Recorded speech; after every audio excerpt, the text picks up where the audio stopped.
মুক্ত আজ আমাদের প্রিয় বাংলাদেশ। বিরোধী মতের মানুষকে আয়নাঘরে আটকে রাখা হতো। প্রিয় বাংলাদেশ আজ কারামুক্ত। পুরো বাংলাদেশটাকেই বিগত 15 বছর ধরে বন্দি করে ফেলা হয়েছিল। আয়নাঘর মুক্ত আজ আমাদের প্রিয় বাংলাদেশ। বিরোধী মতের মানুষকে আয়নাঘরে আটকে রাখা হতো, আজ উন্মুক্ত হয়েছে গণতন্ত্রের দ্বার। আজ মুক্ত স্বাধীন প্রিয় বাংলাদেশ। প্রিয় বাংলাদেশের সাহসী ছাত্র জনতাকে বিরচিত অভিনন্দন। প্রিয় দেশবাসী, আপনাদের ঐক্যবদ্ধ আন্দোলনে গণহত্যাকারী হাসিনা দেশ ছেড়ে পালিয়েছে। প্রমাণ হয়েছে আবারও মুক্তিযুদ্ধের বাংলাদেশ কখনো পরাজয় মানে না, মানতে পারে না এবং মানবে না। বাংলাদেশের পক্ষের শক্তি ঐক্যবদ্ধ থাকলে কোনো অপশক্তি বাংলাদেশকে দমিয়ে রাখতে পারবে না ইনশাআল্লাহ। 1971 এর মুক্তিযুদ্ধ আর 2024-এর মুক্তিযুদ্ধ, উভয় মুক্তিযুদ্ধেই জনগণের বার্তা একটি। কি সেটি? সেই বার্তা হলো শর্ত দিয়ে স্বাধীনতা হয় না। স্বাধীনতা প্রিয় জনগণ স্বাধীনতা অর্জন কিংবা স্বাধীনতা রক্ষায় কোনো শর্ত মানে না, মানতে রাজি না। গণহত্যাকারী স্বৈরাচারী হাসিনা পালিয়ে যাবার পরে বাংলাদেশ থেকে, প্রিয় বাংলাদেশ থেকে আমি যত মানুষের সাথে কথা বলেছি, প্রতিটি মানুষ অনুভূতি প্রকাশের প্রথম উচ্চারণ ছিল বাংলাদেশ স্বাধীন হয়েছে। স্বাধীন বাংলাদেশ থেকে বলছি। দেশ এবং জনগণকে স্বাধীন করতে গিয়ে চোখে মুখে বুকে গুলি আলিঙ্গন করা আবু সাইদ কিংবা মুগ্ধের মতন হাজারো ছাত্র ছাত্রী, তরুণ তরুণীকে প্রাণ বিসর্জন দিতে হয়েছে। আহত হয়েছেন অসংখ্য অগণিত মানুষ।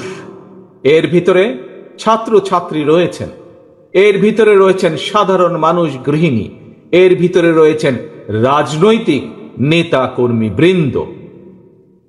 গণতন্ত্রের বিজয়ের ইতিহাসের এই মানুষগুলোর স্মরণীয় হয়ে থাকবেন। ছাত্র জনতার এই বিপ্লবে দেশের সকল শ্রেণী পেশার মানুষ সেদিন রাজপথে নেমে এসেছিলেন। গণতন্ত্রের পক্ষের রাজনৈতিক দলের নেতাকর্মীদের পাশাপাশি একজন মা যেমন তার সন্তানকে কোলে নিয়ে সেদিন রাজপথে সামিল হয়েছিলেন, একইভাবে শিক্ষক, সাংবাদিক, বুদ্ধিজীবী, সাংস্কৃতিক কর্মী, শ্রমিক সহ সকল শ্রেণী পেশার মানুষ সেদিন রাজপথে নেমে এসেছিলেন। 52, 71 কিংবা 90-এর মতন দেশের ছাত্র সমাজ বিজয়ের নতুন আরেকটি অমর ইতিহাস রচনা করেছেন। ছাত্র জনতার ঐক্যবদ্ধ বিপ্লবের মধ্যে দিয়ে 2024 সালের 5ই আগস্ট বাংলাদেশ দেখেছে আরেকটি বিজয়। আমি বিএনপি সহ গণতান্ত্রিক আমি প্রতিটি রাজনৈতিক দলের পক্ষ থেকে দলমত নির্বিশেষে অভিনন্দন জানাই বাংলাদেশের বীর জনতাকে। প্রিয় দেশবাসী, হাজারো শহীদের রক্তের বিনিময়ে অর্জিত স্বাধীনতার গৌরবকে কালেমা মুক্ত করার ষড়যন্ত্র এরই ভিতরে আবার শুরু হয়ে গিয়েছে।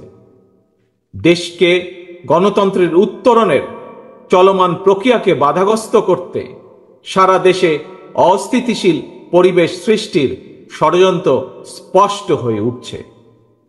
প্রশাসনের প্রতি আহ্বান, শক্ত হাতে আইন শৃঙ্খলা নিয়ন্ত্রণ করুন, প্রতিটি মানুষের নিরাপত্তা নিশ্চিত করুন। ধর্ম, বর্ণ পরিচয়ের কারণে কেউ যেন নিরাপত্তাহীনতায় না থাকে, সবার আগে সেটি নিশ্চিত করতে হবে। দেশের বর্তমান পরিস্থিতিতে বিএনপি সহ বাংলাদেশের গণতন্ত্রের পক্ষের দলগুলোর দৃষ্টি আকর্ষণ করে বলতে চাই, ষড়যন্ত্রকারীদের এই নৈরাজ্যের কাছে আমরা হার মানতে পারি না। আমি বিশেষ করে এই মুহূর্তে দেশের সবচেয়ে বড় এবং জনপ্রিয় রাজনৈতিক দল হিসাবে সারা দেশে বিএনপির সর্বস্তরের নেতাকর্মীর প্রতি আহ্বান রেখে বলতে চাই, আপনারা যিনি যেখানে বসবাস করেন সেখানে আপনার বন্ধু কিংবা পাড়া প্রতিবেশী, তিনি মুসলমান, বৌদ্ধ, হিন্দু, খ্রিস্টান, ধর্মীয় পরিচয় যাই হোক না কেন, বিশ্বাস যাই হোক না কেন, তার নিরাপত্তায় আপনি ঢাল হিসাবে দাঁড়িয়ে দৃষ্টান্ত স্থাপন করুন। আমাদেরকে মনে রাখতে হবে, বাংলাদেশে ভূখণ্ডে বসবাসকারী প্রত্যেকটি মানুষের একটি পরিচয়, সেটি হচ্ছে আমরা বাংলাদেশী। প্রিয় ভাই বোনেরা, আরেকটি বিষয়ের প্রতি আপনাদের দৃষ্টি আকর্ষণ করে কথা বলতে চাই। একটি সভ্য এবং গণতান্ত্রিক রাষ্ট্রে পুলিশ অপরিহার্য। পুলিশ জনগণের শত্রু নয়। গণহত্যাকারী হাসিনা বিনা ভোটে ক্ষমতায় থাকার জন্য আইন শৃঙ্খলা বাহিনীকে জনগণের শত্রু হিসাবে দাঁড় করিয়েছে।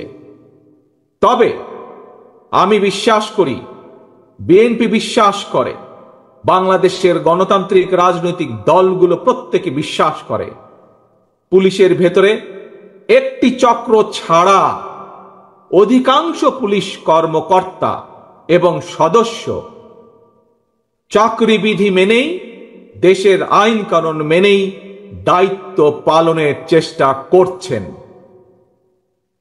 হাসিনার পালনের পরে বর্তমানে খুব